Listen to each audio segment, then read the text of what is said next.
Following is an example of external, ये लो अब आ गया। अब एक्सटर्नल डिस इकोनॉमी, यानी पहली बात तो उसकी बात हो रही है जिसका इंपैक्ट आपके बिजनेस पे गलत है, जिससे आपके बिजनेस को नेगेटिव इफेक्ट हो रहा है, और एक्सटर्नल है।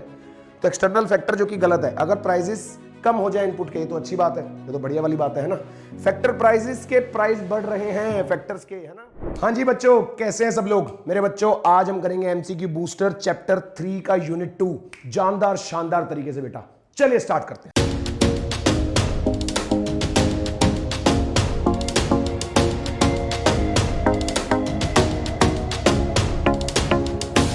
चलो बेटा जल्दी से देखते हैं, यूनिट 2 कर रहे हैं चैप्टर 3 का, फटाफट से स्कोर बताएंगे बेटा। सब लोग वीडियो पॉज करके आंसर ट्राई करने हैं, स्कोर बताने हैं, ठीक है। 246 तक कर चुके थे बेटा, नेक्स्ट है 247।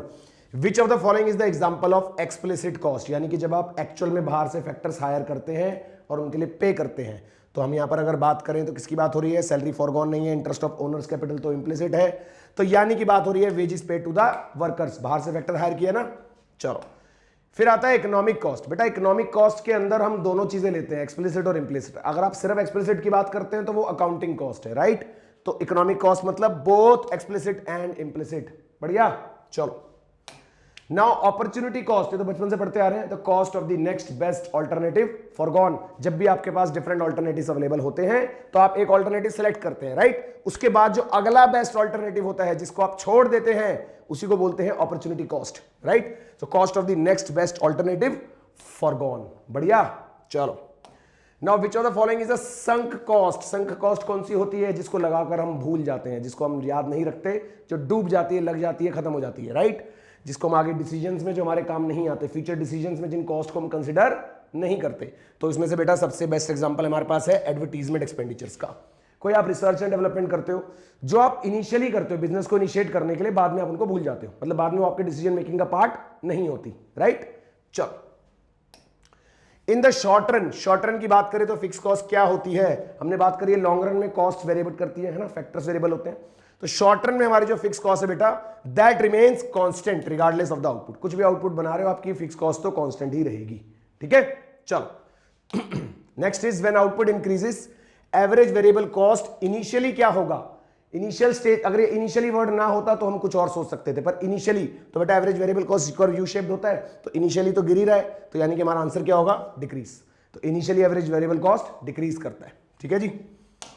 Marginal cost is defined as, marginal cost का मतलब क्या है कि हम एडिशनल कॉस्ट लेते हैं, जब भी आप एडिशनल यूनिट प्रोड्यूस करते हैं उस पर लगने वाली एडिशनल कॉस्ट, राइट। तो देख लो total cost divided by output तो नहीं होता, वो तो एवरेज कॉस्ट होता है, ये भी नहीं है। तो देखो तो change in the total cost due to 1 unit change in the output, क्योंकि हम इसके लिए ये वाला फॉर्मूला भी तो पढ़ते हैं, याद है, ये भी तो पढ़ते हैं, change in total cost divided by change in output, है ना। और दूसरा क्या होता है वो भी लिख देते हैं, TCN माइनस TCN माइनस 1, दोनों होते हैं बच्चों, ठीक है। चलो the marginal cost curve cuts the ATC बोलो या AC बोलो, एक ही बात है, दोनों को कहां पे कट करता है बेटा, ये होता था AC, ये होता था AVC, दोनों के मिनिमम पॉइंट पे कट करता हुआ कौन जाएगा, ये लो एक्सिस भी तो बना दूं।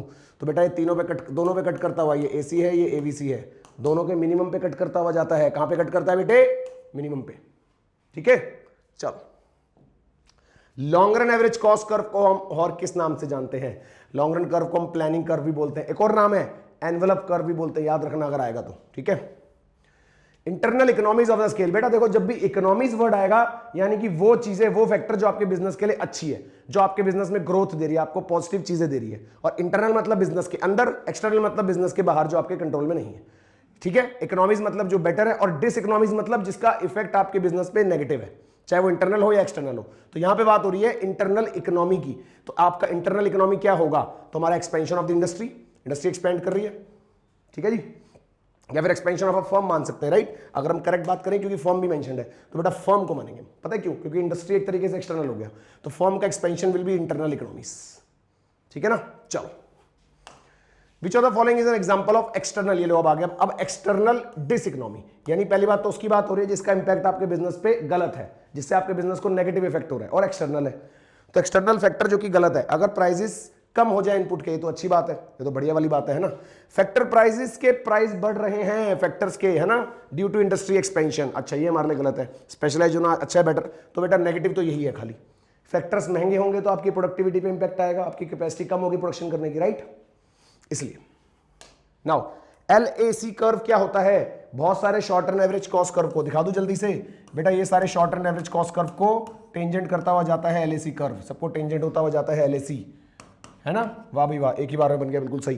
तो बेटा ये क्या जाता है, सबको टेंजेंट करता हुआ जाता है बी, सही बात है। चलो next, in the short run if output is zero, तो टोटल कॉस्ट किसके इक्वल होगा? आउटपुट जीरो होने का मतलब कि अभी तक आपकी कोई वेरिएबल कॉस्ट नहीं लगी, कोई वेजेस नहीं लगे, कुछ नहीं लगा। तो अगर आउटपुट हमारा अभी तक कुछ भी नहीं बना तो मैं ये कह सकता हूं, देखो टीसी जो है टीएफसी प्लस टीवीसी के इक्वल होता है, राइट। लेकिन जब आउटपुट जीरो बना है तो मैं ये कह सकता हूं अभी तक वेरिएबल कॉस्ट तो कुछ भी नहीं लगी होगी, पर फिक्स कॉस्ट अभी तक होगी कुछ ना कुछ डेफिनेटली। तो जीरो लेवल ऑफ आउटपुट पे टोटल वेरिएबल कॉस्ट जीरो होती है, तो इसका मतलब ये दोनों आपस में क्या हो जाते हैं, इक्वल हो जाते हैं। So that means my total cost will become equal to total fix cost. ठीक है, चलो। Which of the following is not a component of short run cost? Short run cost का component, short run total cost का specifically, जो total cost का, अभी मैंने आपको बताया टोटल कॉस्ट में फिक्स और वेरिएबल आता है, तो क्या उसमें मार्जिनल आता है? नहीं आता, तो यही करेक्ट है। टीएफसी और टीवीसी तो इसी में आते हैं ना। चलो नेक्स्ट है बेटा, the U shape of the short run average total cost curve क्यों होता है? वो यू शेप बनता है तो बनता ही क्यों है?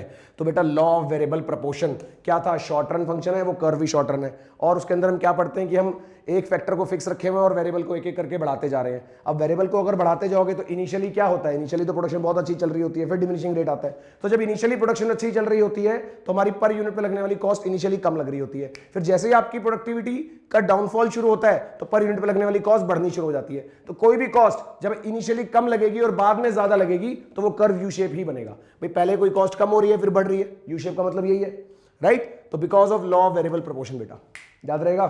चलो, the long run cost curves are influenced by, long run cost curve किससे होता है? देखो लॉन्ग रन में हम बात करते हैं जब सारी चीजें वेरिएबल हो जाती है, कुछ भी फिक्स नहीं रहता, राइट। तो देखो ऑल फैक्टर्स बीइंग वेरिएबल, सारे के सारे फैक्टर्स वेरिएबल हो जाते हैं, इससे इफेक्ट होता है। ठीक है बेटा, टोटल कॉस्ट दी हुई है 500, थोड़ा सा सॉल्व करने वाला आगे ले लेते हैं। टोटल फिक्स कॉस्ट है हमारे पास 500, ठीक है जी। और क्या कह रहे हैं, total variable cost of 10 units. अच्छा, टोटल फिक्स कॉस्ट 500 है तो मैं मान लेता हूं 10 यूनिट्स पे यही होगी 10 यूनिट्स पे, क्योंकि टोटल फिक्स कॉस्ट तो सेम ही रहती है irrespective of number of units. तो टोटल फिक्स कॉस्ट 500 है, 10 यूनिट पे ही मान लेते हैं, और टोटल वेरिएबल कॉस्ट है 300। ठीक है जी। What is the average total cost, मतलब कि अगर मेरे को टीसी पता लग जाए टोटल कॉस्ट, तो एवरेज टोटल कॉस्ट या एवरेज कॉस्ट बोल सकते हैं, वो निकल आएगी। तो क्या दिक्कत है, what is the average total cost, है ना। Total variable cost of 10 units is 300, what is the average cost. तो ठीक है, आप इन दोनों को प्लस कर लो, पहले कितना आ जाएगा 800, ये होता है ना प्लस। अब ये चाहिए एवरेज निकालने के लिए क्या करते भाई, किसी का भी एवरेज निकालना है तो उसके टोटल को नंबर ऑफ यूनिट से डिवाइड करते हैं, नंबर ऑफ यूनिट मेरे पास है, तो 800 डिवाइड बाय 10 कितना हो गया बच्चों, 80। बोले तो सी इज द आंसर, समझ आया। चलो नेक्स्ट देखते हैं, if marginal cost of producing the 5th unit, एक और एग्जांपल है। चलो 5th यूनिट पर हमें दी हुई है मार्जिनल कॉस्ट 40 और एवरेज टोटल कॉस्ट है 5th यूनिट की ही 50। एवरेज टोटल कॉस्ट का मतलब मैं एसी लिख लेता हूं शॉर्ट में, कई बच्चों को एटीसी कंफ्यूज करता है ना। तो एसी है 5 यूनिट की 50। चलो जी, पूछा क्या है, पूछा है what is the TC for 5 units. तो ये काहे के लिए दिया है, इसका तो मेरे को ये काम ही नहीं है, भूल जाओ इसको। क्यों भूल जाओ, क्योंकि एवरेज कॉस्ट कैसे निकलता है, total cost divide by number of units, तो सीधा उठा के मल्टीप्लाई कर दो इसको। नहीं समझ आई बात बेटे, average cost is equal to total cost divide by number of units. अब ये नहीं दिया हुआ, ये दोनों तो दिए हुए हैं, ये 50 है, ये हमें नहीं दिया हुआ, ये 5 है, सीधा मल्टीप्लाई करो 250, 20 द आंसर। मार्जिनल कॉस्ट को कंफ्यूज करने के लिए दिया गया। नेक्स्ट, सेमी वेरिएबल कॉस्ट क्या होती है, तो नाम से पता लग रहा है जो कुछ फिक्स होती है और कुछ वेरिएबल होती है। बोले तो partly fix partly variable, right. चलो, the difference between the economic cost and accounting cost. अभी मैंने आपको बताया था अकाउंटिंग कॉस्ट में हम सिर्फ एक्सप्लिसिट कॉस्ट लेते हैं जिनको हम अपने बुक्स ऑफ अकाउंट में शो कर सकते हैं और शो करते भी हैं, पर जब हम इकोनॉमिक कॉस्ट की बात करते हैं तो एक्सप्लिसिट और साथ में इंप्लिसिट कॉस्ट को भी कंसिडर करा जाता है बेटा। तो बोले तो दोनों के अंदर अगर हम डिफरेंस निकालेंगे तो क्या निकलेगा, इंप्लिसिट कॉस्ट का। इसी वजह से ही डिफर करती हैं दोनों, ठीक है। चलो जी, if an input is owned and used by the firm, अगर एक इनपुट है वो खुद का ओन्ड है बिजनेस का और वो उसको यूज भी कर रहे हैं, तो क्या होगा इंप्लिसिट कॉस्ट तो लग रही है क्योंकि अपना फैक्टर लगा रहे हैं ना। अपॉर्चुनिटी कॉस्ट का मतलब ही नहीं है, इकोनॉमिक कॉस्ट तो लगी रही है, तो दैट मीन सिर्फ एक ऑप्शन बचता है कि हमारा एक्सप्लिसिट कॉस्ट नहीं है, मतलब कि कोई फैक्टर आपने बाहर से हायर नहीं करा, खुद ही उसको यूज करने लग गए, तो आपकी इंप्लिसिट कॉस्ट लग रही है और इसका मतलब एक्सप्लिसिट कॉस्ट नहीं लग रही, यानी एक्सप्लिसिट कॉस्ट 0 है। सिंपल है। चलो, implicit cost equal to, MTB के क्वेश्चंस आ रहे हैं बेटा, देखते रहना। इंप्लिसिट कॉस्ट का मतलब क्या है, अभी बात करी थी, अगर मैं बिजनेस प्रॉफिट माइनस इकोनॉमिक कर दूं, अच्छा बिजनेस प्लस तो नहीं होगा, economic profit plus business profit फिर से, तो बेटा सीधा सा मतलब है बिजनेस और अकाउंटिंग का डिफरेंस जो हमारा होता है, ठीक है, बिजनेस मतलब अकाउंटिंग हो गया और इकोनॉमिक तो हमने पढ़ाई है, समझ गए। तो दोनों का अगर आप डिफरेंस लोगे तो इंप्लिसिट कॉस्ट आ जाएगी। मैंने जिस सेंस में बात करी थी वो थी अकाउंटिंग कॉस्ट और इकोनॉमिक कॉस्ट, यहां पर उसी को थोड़ा सा बदल के लिख दिया है बिजनेस प्रॉफिट या फिर इकोनॉमिक प्रॉफिट। तो इन दोनों का डिफरेंस को हम क्या बोल देंगे, इंप्लिसिट कॉस्ट, यानी ए इज द आंसर। ठीक है बच्चों, चलो अहो बड़ा सा क्वेश्चन आ गया भाई। Suppose that a sole proprietor is earning total revenue of 1,20,000, अच्छा, and is incurring explicit cost, यानी उसने बाहर से कोई फैक्टर हायर करा, उसके ऊपर 95,000 95,000 की कॉस्ट है। If the owner could work for another company, अब वो ओनर किसी और कंपनी में अगर काम कर ले तो 30,000 रुपए की कॉस्ट है। Which of the following statement is false, बड़े अच्छा क्वेश्चन है और एमटीपी से है बेटा। क्या बोला हुआ है, firm incurred an economic loss हो रहा है फर्म को, कैसे, क्योंकि वो 1,20,000 का रेवेन्यू अर्न कर रही है जिसके अंदर उसकी कॉस्ट हो रही है 95,000 की, ठीक है, और वो चाहे तो किसी और जगह पे भी काम कर सकते हैं 30,000 में, owner could work for another. अच्छा, यहां पर देखिए अगर हम 95,000 और 1,20,000 का नुकसान कितना हो गया, 25,000 का है ना, दूसरी जगह वो काम करेंगे तो 30 मिलेगा। हाँ बेटा बिल्कुल ठीक है, समझो ना, एक ये स्टेटमेंट ट्रू है, 5,000 का लॉस, कैसे, क्योंकि 1,20,000 तो उसको रेवेन्यू हो ही रहा है अभी, जिसमें से अगर मैं उसका प्रॉफिट निकालूं तो वो बनता है कितना, इसमें से अगर आप हटाओगे 1,20,000 में से 95,000 को तो ये बनेगा 25,000, है ना, और उसको दूसरी जगह पे काम करने पर 30,000 मिलते हैं, यानी इस 25,000 से ज्यादा मिल रहे हैं 30,000, तो 5,000 का उसका एक लॉस है, तो ये स्टेटमेंट ट्रू है, ठीक है ना। Now firm is having an accounting profit हो रहा है इसको, हाँ ये तो मैंने निकाला अभी, अकाउंटिंग प्रॉफिट तो चलो है, अगर हम इस 30,000 को ना कंसीडर करें तो बिजनेस को अकाउंटिंग प्रॉफिट, जिसमें इंप्लिसिट वगैरह की बात नहीं करते, तो वो तो है, ठीक है। उसके बाद क्या इकोनॉमिक कॉस्ट 30,000 है, इकोनॉमिक कॉस्ट की अगर हम बात करें, इकोनॉमिक कॉस्ट में नहीं, यही वाली स्टेटमेंट फॉल्स है, क्योंकि बेटा देखो इकोनॉमिक कॉस्ट में दोनों आएगी, 95,000 और 30,000 दोनों की दोनों आएगी। अगर वो दूसरी जगह काम करता है 30,000 रुपये, ये भी उसकी कॉस्ट ही मानी जा रही है, तो इसमें दोनों प्लस होंगी, यानी 1,25,000 आंसर आएगा, पर यहां पर लिखा हुआ है 30,000। लास्ट देख लें, the total accounting cost is, हाँ ये तो अकाउंटिंग कॉस्ट है ही, तो यानी only false statement is C, क्योंकि एक्चुअल में जब हम इकोनॉमिक कॉस्ट निकालेंगे तो हम करेंगे 30 प्लस 95 1,25,000, जो कि नहीं दिया हुआ, 30 दिया हुआ है, यानी C is the false statement, that is why it's correct answer. ठीक है बच्चों, बढ़िया क्वेश्चन था। The firm normal profit earned are included in, जो फर्म के नॉर्मल प्रॉफिट्स होते हैं वो किसमें इंक्लूड होते हैं, एक्सप्लिसिट, इंप्लिसिट, वेरिएबल या फिक्स्ड। बेटा इंप्लिसिट का पार्ट होता है नॉर्मल, याद रखना है, क्वेश्चन अलग अलग तरीके से भी आएगा अभी, और एमटीपी में अभी तो इंप्लिसिट कॉस्ट का ही पार्ट होता है, और हम कह सकते हैं इकोनॉमिक कॉस्ट में भी जब हम इंक्लूड करते हैं तो वहां पे नॉर्मल प्रॉफिट को भी लेते हैं, याद रहेगा, normal profit earned are included in the implicit cost. चलो जी, which of the following statement is true in respect of social cost. Social cost का मतलब क्या है, देखो एक होती है एक्सटर्नल कॉस्ट बिजनेस की, एक होती है बिजनेस के अंदर अंदर लगने वाली कॉस्ट। तो अंदर अंदर लगने वाली कॉस्ट को अगर मैं बाहर की कॉस्ट में प्लस कर दूं तो बेटा आ जाएगा सोशल कॉस्ट। ये रहा फॉर्मूला पहले वाला, social cost is equals to है बीच में, प्राइवेट कॉस्ट प्लस है यहां पर, प्लस एक्सटर्नल कॉस्ट, यही आंसर है। बाकी तो पता नहीं कौन कौन सी स्टेटमेंट्स लिखी हैं जो बिल्कुल कोई मतलब ही नहीं है। सीधा सीधा हमारे पास सोशल कॉस्ट का यही फॉर्मूला होता है, social cost is equal to private cost plus external cost. याद रखो बेटा, एग्जाम में आया हुआ क्वेश्चन है, याद रखोगे। चलो आई होप सबके आंसर बहुत सारे मैच हो रहे होंगे, है ना।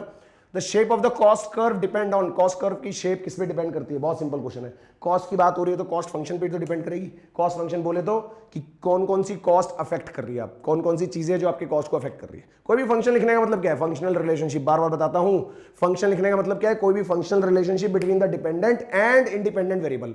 अब यहाँ पे कॉस्ट फंक्शन लिखा है तो कॉस्ट को अफेक्ट करने वाले फैक्टर्स, अब वो जो भी फैक्टर्स होंगे उसी हिसाब से आपकी कॉस्ट डिटरमाइन होगी, उसी हिसाब से कर्व बनेगा, राइट। तो कॉस्ट फंक्शन, ठीक है बेटा। चलो, short run average variable cost is equal to, short run average variable cost, total variable cost divide by output, और average total cost minus average fix cost. अच्छा, total variable cost divided by output, ये तो होता ही है, तो यही ठीक लग रहा है वैसे तो। और देखते हैं एवरेज टोटल कॉस्ट, ये भी होता है। अच्छा, ऑल ऑफ द ऑप्शन है। The total cost per unit of the average variable input divided by the average product of the, बेटा सारे के सारे ही all of the above are correct. Formula के हिसाब से देख लो, सारी चीजें मैच करके आप ये निकाल सकते हो, जितनी भी चीजें दी हैं सबसे निकल सकता है, इसलिए ऑल ऑफ दी अबव। ध्यान से, जल्दबाजी में बच्चे इसको ठीक कर देंगे क्योंकि डायरेक्ट फॉर्मूला तो ये लिखा है, पर आप सारे ध्यान से पढ़ेंगे, सब मैच हो रहे हैं, ठीक है ना। चलो, in the short run when average cost falls as a result of a increase in output, तो मार्जिनल कॉस्ट क्या होता है, मार्जिनल कॉस्ट इज, अच्छा यहाँ पे ब्लैंक होना चाहिए बेटा, इस क्वेश्चन में यहाँ पे फिल इन द ब्लैंक्स है, ठीक है, कि marginal cost is dash of average cost, या डैश देन कह सकते हैं, डैश लिखे खाली, डैश एवरेज कॉस्ट, ठीक है, बीच में ब्लैंक भी है, मिसप्रिंट है। तो डैश एवरेज कॉस्ट मतलब क्या होगा, ग्रेटर होगा, लेस होगा। तो बच्चों पता है कौन सी बात कर रहा है, ये डायग्राम देख लेते हैं एक बारी। शॉर्ट टर्म में जब एवरेज कॉस्ट फॉल हो रही होती है, हमारा एवरेज कॉस्ट होता है, इसके ऊपर एसी होता है, ठीक है ना। तो जब मार्जिनल कॉस्ट होती है वो ऐसे जाती है इसके मिनिमम से। तो इनिशियली जब ये फॉल हो रहा है तो मार्जिनल कॉस्ट नीचे है, ये मेरा मार्जिनल कॉस्ट है, ये मेरा एवरेज वेरिएबल कॉस्ट है।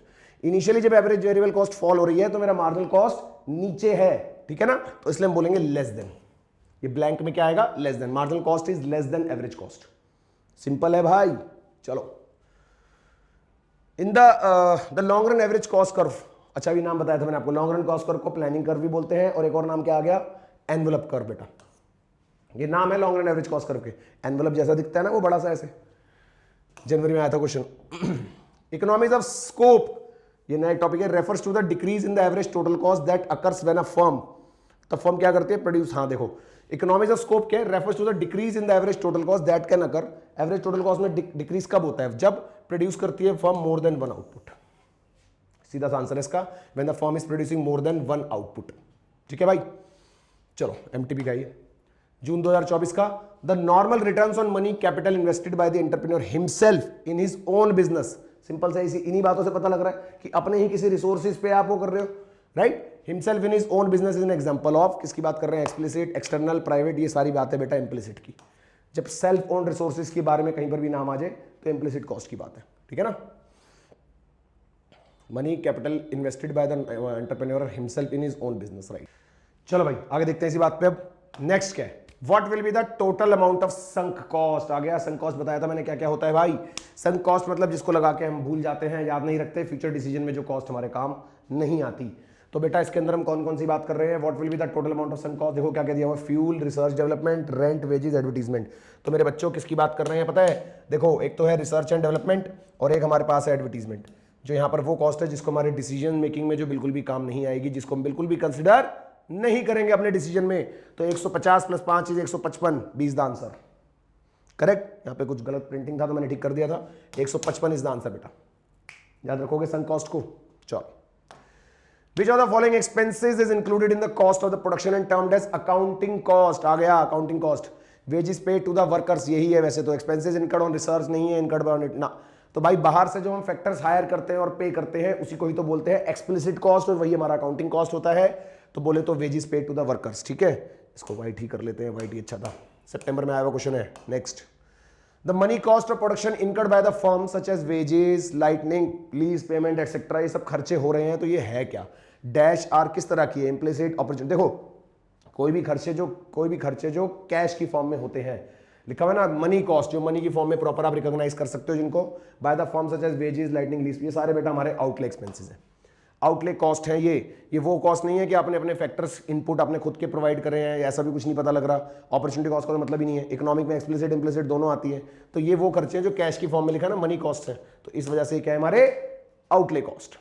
चलो जी, which term is used to describe cost that remains fixed over a certain period of time output but suddenly jump to a new higher level। बेटा एक कॉस्ट जो certain time level तक तो एक particular चले पर अचानक से वो जंप कर जाती है किसी सर्कमस्टांस की वजह से, तो उस तरह की कॉस्ट को हम बोलते हैं बेटा stair step variable cost. Stair step, अचानक से स्टेयर जैसे हाइट होती है ना, तो स्टेयर की तरह ये जंप करते हैं अचानक से, ठीक है बेटा। सी याद रहेगा।